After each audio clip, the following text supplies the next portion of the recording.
le mariage mixte ne te sera jamais pardonné. Oui, j'ai remarqué vos agitations quand j'ai fait cette vidéo précédente ici que je disais que le mariage mixte ne te sera jamais pardonné. Je ne regrette pas avoir parlé cela et je vais vous confirmer aujourd'hui avec les Écritures. Donc, si tu as déjà écouté cette vérité et après tu entres dans le mariage mixte, c'est-à-dire toi, un frère du message, tu pars choisir une fille qui n'est pas dans le message comme épouse, ces péchés-là ne te sera jamais pardonné. Voilà, si tu veux bien écouter, restez avec moi jusqu'à la fin de cette vidéo. Et je vais vous lire Frère Branham ainsi que les Écritures de la Bible. Et d'ailleurs, après tout, Frère Branham, c'est la Bible expliquée. Bien. Pour commencer, vous devez comprendre d'abord la dénomination, c'est quoi, et le péché impardonnable, c'est quoi. Numéro 1, nous commençons par le péché impardonnable, c'est quoi, selon la Bible. Selon la Bible, lisons simplement. Nous allons lire la Bible. Je suis dans Hébreux, chapitre 10, verset 26. Car si nous péchons volontairement, après avoir reçu la connaissance de la vérité, il ne reste plus de sacrifice pour les péchés. 27. Mais une attente terrible du jugement et l'ardeur d'un feu qui dévorera les rebelles. La Bible dit que le péché impardonnable, quand tu fais quelque chose en état conscient, que ce que tu fais là, ce n'est pas la bonne chose, et tu le fais quand même, il n'y aura pas de sacrifice pour cela. C'est-à-dire, on ne va pas te pardonner pour cela. Voilà un péché impardonnable. Rentrons dans Frère Branham. Frère Branham me dit dans La Reine du Midi, il fait une prédication prêchée le 25 janvier 1958, 19, partie B. Frère Branham me dit, Jésus a dit, si vous prononcez un mot contre le Saint-Esprit, cela ne vous sera jamais pardonné. Tout péché sera pardonné sauf celui-là. Et c'est l'incrédulité. Oh, quelle chose horrible qu'est l'incrédulité. Et la plupart des incroyants sont des religieux. Blasphémer le Saint-Esprit, c'est l'incrédulité. Le seul péché impardonnable, c'est blasphémer le Saint-Esprit. L'incrédulité, c'est quoi? C'est quand on te prêche la parole et tu es conscient que cette parole ici, c'est la vérité, mais au moins tu ne le crois pas, tu es juste accroché dans tes mensonges que tu es déjà habitué. Donc, ne pas croire ce que Dieu a parlé et a confirmé. Et c'est ça même qui est le péché impardonnable.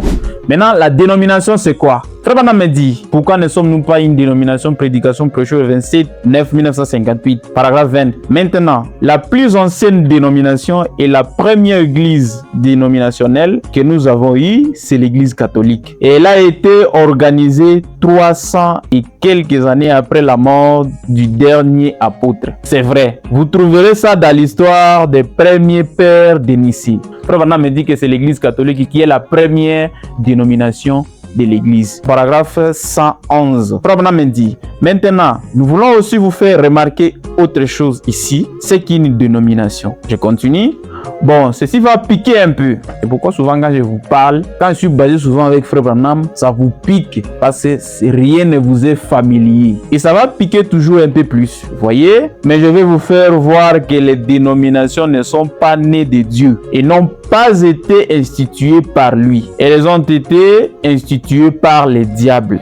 Tous ces bruits ici, je suis en train d'atterrir avec vous quelque part pour vous faire comprendre ce que je sais vraiment de dire. Suivez. Dans l'union invisible de l'épouse de Christ, prêché le 25-11-1965, paragraphe 156, Frère Branham me dit, tant que vous vous accrochez aux traditions humaines des dénominations, vous êtes appelés dans la parole de Dieu adultère. Tant que vous cherchez des credos dénominationnels, que vous faites partie d'une église dénominationnelle qui nie la parole, vous êtes adultère. Mais est-ce que, une question, tu cherches à aller s'unir avec des personnes qui sont adultères selon la parole de Dieu? Est-ce que tu crois vraiment qu'il y a quelque chose de spécial qui va sortir là-bas? Point d'interrogation.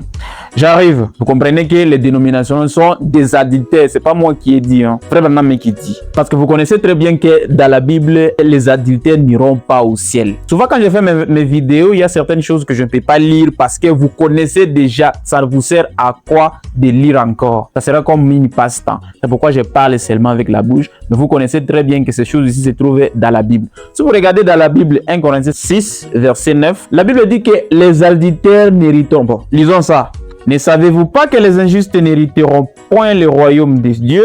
Ne vous y trompez pas. Ni les impudiques, ni les idolâtres, ni les adultères n'hériteront le royaume de Dieu. Les adultères n'hériteront jamais le royaume de Dieu. Maintenant, on dit que les dénominationnels, Frère Branham me les traite comme des adultères, des prostituées. Mais attention, parce que là, vous allez me dire que non, vous savez, Frère Branham me dit qu'il y a des enfants de Dieu dans des dénominations, Frère Branham me dit que dans les dénominations, il y a des enfants de Dieu. Mais les systèmes qui les conduisent, alors, quand vous vous organisez d'abord, Frère Branham me dit, vous êtes des morts, vous êtes des cadavres. Alors, dans quelque chose où constitue seulement les cadavres, est-ce qu'il peut sortir quelque chose de spécial là-bas? Il n'y a pas le vrai Saint-Esprit dans les dénominations. Parce que le Saint-Esprit est là quand Dieu est là. Quand Dieu vous quitte, il n'y a point de Saint-Esprit. Les enfants de Dieu comprennent exactement de quoi je parle. Revenons, Frère Branham me dit, encore une fois, le nom de la prédication, prêché le 17-11-1963, et la dénomination a toujours été une malédiction aux yeux de Dieu. En résumé,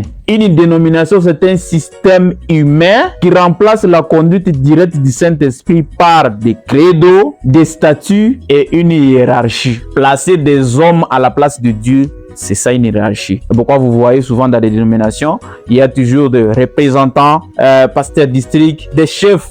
Ils donnent aussi les rapports auprès de leurs chefs là-bas, chaque année, chaque mois. Je ne sais pas comment ça fonctionne. Vous-même, vous connaissez de quoi je parle. C'est ça qui fonde une dénomination. Voyez? Maintenant, revenons à nos moussetons. Le mariage mixte. Le mariage entre le croyant du message et les dénominationnels. Est-il un péché impardonnable? C'est là où nous venons. Écoutez un peu, tout ce que je vais parler ici concerne exactement les croyants du message du temps. Parce que je remarque que souvent les gens qui sont dans les commentaires qui nient souvent ce que je lis ici, ce sont des incroyants. Et c'est logique pour eux parce que pour eux c'est un son confus. Ils ne comprennent rien, ce sont des corbeaux. Et ce que je parle ici, c'est réservé seulement aux croyants du message de William Marion Branham. Pour commencer, si tu crois que William Marion Branham, le 7e messager du 7e âge du temps de la fin que nous sommes ici, si tu le crois que c'est lui la bouche autorisée de Dieu, ça veut dire que tu es censé croire tout ce qu'il est en train de dire parce que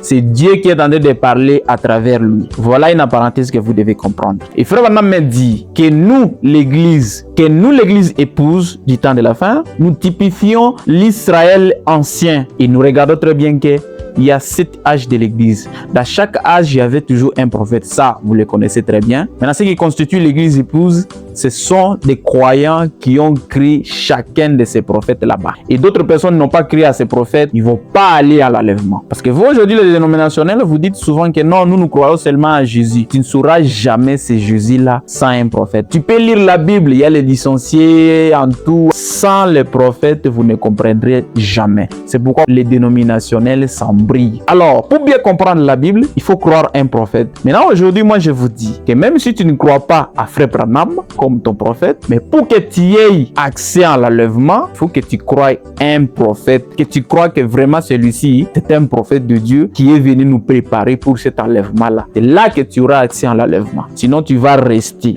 Et vous croyez vraiment que tout le monde qui ont cru au message de Paul, d'Irénée, de Martin et tout le monde là-bas, ils ne connaissaient pas Jésus parce que tous ces messagers ici sont venus après Jésus. Mais c'est parce que c'est un chemin que Dieu a tracé pour l'enlèvement. Sans cela, vous ne pouvez pas vous prétendre qu'un jour vous allez aller à l'enlèvement. Détrompez-vous. Voilà ce que j'ai à vous dire avant d'avancer. Maintenant, Frère Branham me dit que nous typifions Israël ancien. Et Frère Branham me relate une histoire des Israélites et les Moabites. Dieu travaillait seulement avec Israël et personne d'autre. Maintenant, les Moabites, ils étaient aussi des Hébreux anciens. Ils sont sortis des fils de Lot. Frère Branham me dit qu'ils adoraient le même Dieu qu'Israël. Ils faisaient les mêmes sacrifices. Ils connaissaient la Bible. Ils connaissaient Dieu. Mais Dieu n'était pas avec eux. C'est comme ça aujourd'hui avec nous. Les dénominationnels peuvent te lire la Bible ici. Tu comprends vraiment que c'est la Bible. Et ils te disent que non, nous croyons le même Jésus. Nous croyons le même Dieu. Alors on peut se marier. Lisons Frère Branham. Je suis dans les sillons naturels. Paragraphe 47. Frère Branham me dit l'autre jour, en parlant de la polygamie à quelqu'un, j'ai dit que la nation dans l'ensemble serait meilleure si elle pratiquait la polygamie. Elle le serait. Nous sommes la nation où le taux de divorce est le plus élevé du monde. On se marie et on pratique le mariage mixte parce que nous cherchons à amener les hommes du monde extérieur à s'accorder avec la doctrine chrétienne. Mais vous ne pouvez pas mettre la nature d'un agneau dans un cochon. C'est ça que nous faisons aujourd'hui. Tu crois vraiment que quand toi tu es dans le message, tu peux aller mettre la nature d'un agneau chez une dénominationnelle? Tu crois que ça va marcher? Vous vous dites que non, c'est peut-être par cette voie-là que cette sœur-là va croire le message et va être sauvé, et va être où il va être sauvé par rapport à ça. Non, Frère Branham me dit en aucun cas vous ne pouvez pas effectuer les mariages mixtes. Et là, ne croyez pas la même parole que toi tu crois. Nous croyons Jésus-Christ dans sa parole révélée du temps. Et c'est ça qui nous prépare vers l'enlèvement. Mais eux, ce sont des incrédules. Et si tu dis à une jeune fille du dehors que non, je vais t'épouser, viens au message, crois seulement et puis je vais t'épouser. Elle va venir tout simplement parce que tu l'as dit concernant le mariage. Parce que tu connais très bien que les jeunes femmes cherchent le mariage. Et ce n'est pas pour le salut qu'elle est venue. Tu auras des conséquences à subir. Toi, une jeune fille, tu acceptes qu'un homme puisse venir. Un jour, elle va t'arracher de la parole et il va partir avec toi. Loin de la parole. Et tu iras en enfer. Nulle part où tu trouveras Frère Branham en train de dire que non, tu peux amener quelqu'un du dehors pour qu'il croie et puis vous vous mariez. Ça n'a pas de sens. Ça n'existe pas. J'ai lu Frère Branham. Frère Branham a dit, vous pouvez ne pas croire ça, mais Dieu considérerait et pardonnerait beaucoup plus rapidement cela qu'il ne pourrait.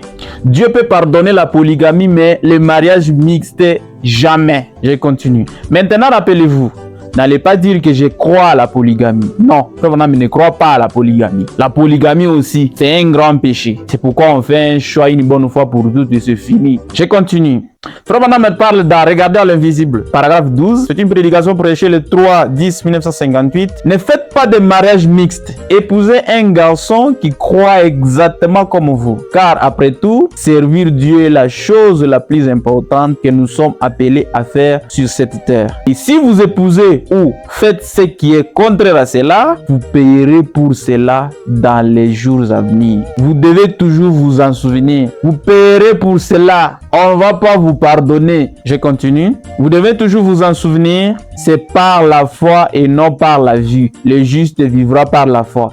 Et nous regardons à l'invisible. Pour regarder à l'invisible, il faut que vous soyez spirituel pour comprendre ces choses. Vous comprenez d'une manière seulement charnelle. C'est pourquoi vous me jetez des pierres à tout moment quand je vous parle de tout ceci. Mais après tout, je ne vous force pas à croire ce que je vous dis. Juste, je suis quitte de vos sangs et je fais de mon mieux pour parler ce que je peux. Le mariage mixte ne sera jamais pardonné. Même si c'est dur à avaler. Je vois comment les frères et sœurs me lapident ici sur les réseaux. Je continue. Frère Branham me dit, je suis dans la prédication La vraie et la fausse vigne, prêché le 11 mars 1956, paragraphe 37. Frère Branham me dit, écoutez, nous pouvons les voir dans ces beaux types d'Israël. Lorsqu'ils sont sortis de l'Égypte, ils étaient sur le chemin vers la terre promise. Ils voyageaient là, sous tente. Ils sont arrivés au pays de Moab. C'est ce que je venais de vous dire ici des Moabites. Moab, d'où tire-t-il ses origines? Du fils de la fille de Lot qu'elle a eu avec son père. C'est d'où est sorti les Moabites. Or, les Moabites ne sont pas des incroyants. Ils étaient des adorateurs de Jéhovah Dieu. Certainement,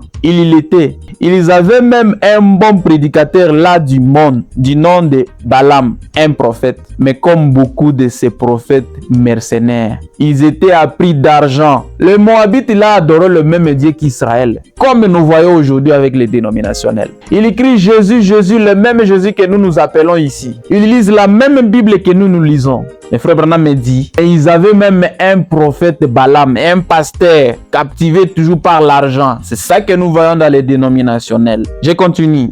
Vendant leurs dons, c'est ce qu'ils font aujourd'hui. Des véritables dons là dans le monde pour se faire de l'argent. Des véritables dons que les dénominationnels ont. Ils guérissent les malades. Ils font des miracles. C'est une disgrâce. C'est pas moi qui le dis. Faire des compromis. Être frontalier. Un jour dans le monde, les jours suivants dans l'église. Qu'est-ce que j'essaie de dire? Écoutez, Frère Branham insiste ici de rester loin des non-croyants et non-croyantes. Si cette jeune fille-là, tu as besoin d'elle, va la conscientiser d'une manière qu'elle croie d'abord le message sans que tu la chuchotes concernant le mariage. Et si elle croit réellement, elle vient dans la parole, elle est née de nouveau. À ce moment-là, en étant dedans, tu lui montres maintenant tes sentiments concernant le mariage. Là, on va dire qu'elle ne va pas accepter seulement à cause du mariage, mais elle avait déjà cru avant que tu lui parles concernant le mariage. Voilà ce qui est censé se passer concernant cette affaire. Mais c'est pas tu parles là-bas, tu la séduis avec des paroles disant tu vas l'épouser, tu l'amènes dans le message. Effectivement, elle va accepter parce que tu l'as dit que tu vas l'épouser. Quand tu le viens dans le message, elle ne va pas croire. Tu vas épouser juste une incrédule. Ou toi, la sœur, tu vas épouser juste un incrédule. Elle est venue juste pour le mariage. C'est exactement ça qui s'est passé avec les Israélites. Maintenant, Frère Branham me dit de rester loin de ces gens-là. Je continue. Jusque-là, je suis en train de parler pour vous faire comprendre d'abord que le mariage mixte, ce n'est pas pardonnable. Je continue. Qui dites-vous que c'est? Le nom de la prédication, paragraphe 175 à 176. Frère Branham me dit, Jésus a dit, ils sont tous morts. Pour eux, c'est fini pour l'éternité. Leur péché ne leur a jamais été pardonné. On ne les a pas pardonnés jusque-là. Pourquoi? Frère Branham me dit, qu'est-ce qu'ils avaient fait? Ils avaient rompu leur alliance avec Dieu. Ils s'étaient organisés avec Balaam, les prophètes mercenaires qui ne voulaient pas accepter l'avertissement de Dieu. Aujourd'hui, c'est ça que nous voyons. Tu veux te réunir avec des personnes qui nient l'avertissement de Dieu aujourd'hui à travers ce message, qui ne voulaient pas accepter la parole de Dieu, qui ne voulaient rien accepter de Dieu, mais ils étaient décidés à tous les unir. Pouvez-vous voir la folie? Je pourrais m'attarder là-dessus un bon moment. Je pense que vous avez saisi. Voyez, remarquez, leur péché ne leur a jamais été pardonné. Pas un seul de ceux qui avaient vécu sous l'impact de ces bénédictions et qui avaient mangé cette manne et tout. Si tu es sous cette alliance qui est ce message, tu connais déjà la vérité. Que se marier en dehors du message, c'est un péché. Mais tu le fais quand même. Tu vas être comme ces Israélites là-bas. Dieu les a condamnés et leur péché là ne leur a jamais été pardonné. Le mariage mixte, on ne te pardonnera jamais. En tout cas, pas après avoir entendu la vérité. Pas en ayant écoutant ces messages. On ne va jamais te pardonner. Je sais que c'est dur, mais c'est la parole. Ça, 76. Quand le véritable message en est venu à l'épreuve de force, ils l'ont organisé. Nous allons nous réunir, dit-il. Les enfants de Dieu disent aujourd'hui. Nous allons nous réunir avec les Moabites. Ils ont une grande organisation. Nous ne sommes même pas une nation. Nous allons simplement faire des mariages entre nous. C'est comme ça que vous dites aujourd'hui. Nous pouvons faire des mariages entre eux. Et après tout, ce sont des chrétiens. Ils lisent aussi la Bible. Allons simplement faire des mariages entre nous. Et alors, tout ira bien. Nous serons avec eux et ça n'a jamais été pardonné. Si vous faites ça là, ça ne vous sera jamais, jamais, jamais pardonné.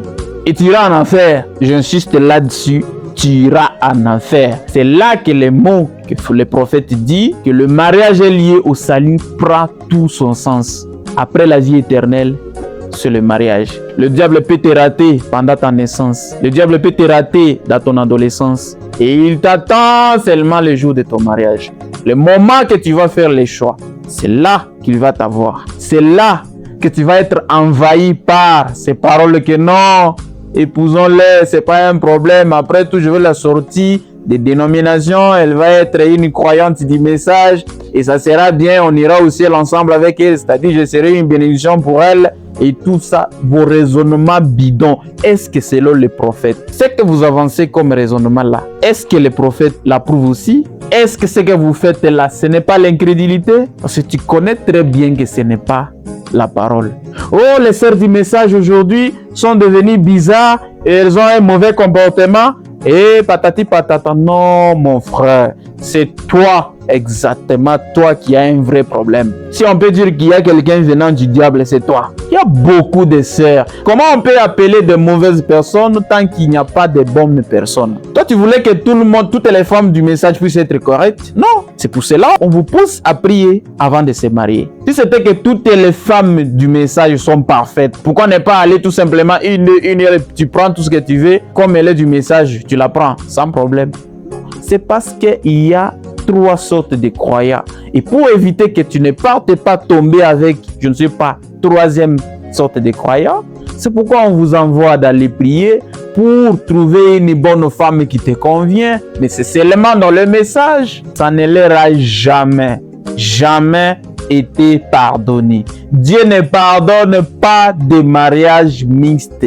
En aucun cas. C'est vraiment un qui dit. Bon, je ne sais pas, vous voulez que je parte au ciel, vous amener les écritures que l'ange Gabriel a prêché ou a écrit lui-même, vous croyez? Si vous niez à ça, ça c'est plus que l'incrédulité. Mes frères, si tu connais cette vérité et tu la foules aux pieds, c'est l'enfer qui t'attend.